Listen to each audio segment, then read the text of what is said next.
সব সরকারি হাসপাতালে ফিজিওথেরাপি চিকিৎসক নিয়োগ দেওয়া সহ ৩ দফা দাবিতে রাজধানীর মহাখালীর স্বাস্থ্য অধিদপ্তরের সামনে সড়ক অবরোধ করে বিক্ষোভ করেছেন ফিজিওথেরাপির শিক্ষার্থীরা।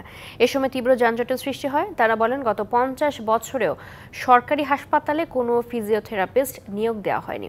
এ সময় নিজেদের জন্য আলাদা কলেজ অব ফিজিওথেরাপি বাস্তবায়নের দাবি জানান শিক্ষার্থীরা। বৃহস্পতিবার সকাল ১১টার দিকে রাজধানীর মহাখালী স্বাস্থ্য অধিদপ্তরের সামনে জড়ো হতে থাকেন বিভিন্ন প্রতিষ্ঠানের ফিজিওথেরাপি শিক্ষার্থীরা। পরে মহাখালী গুলশান সড়ক অবরোধ করে বিক্ষোভ শুরু করেন তারা।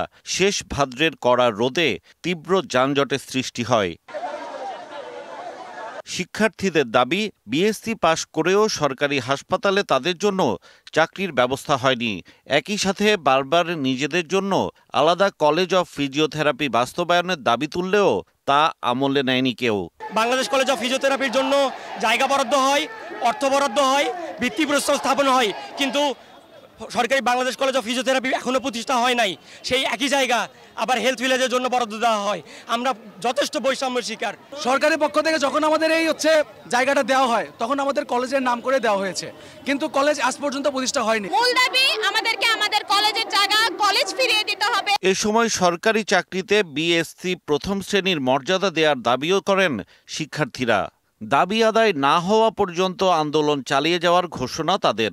একটা স্বাস্থ্য খাত যেখানে ফিজিওথেরাপির এত জায়গা চিকিৎসার, সেখানে ফিজিওথেরাপি ছাড়া একটা স্বাস্থ্য খাত কিভাবে চলছে? একটা মেডিকেল কলেজে একজন ফিজিওথেরাপি মাস্ট থাকবে, সেখানে এই জায়গাটা অন্য একজন দখল করে রাখছে। প্রথম গ্রেডের সরকারি চাকরির জন্য আজকে আমরা সবাই একত্রিত হয়েছি। একদম মেডিকেল অফিসার সমানে নবম গ্রেডে আমাদের পোস্ট চাই।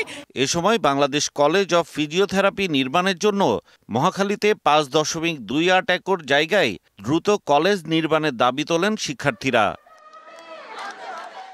হিমেল মাহবুব, ডিবিসি নিউজ, ঢাকা।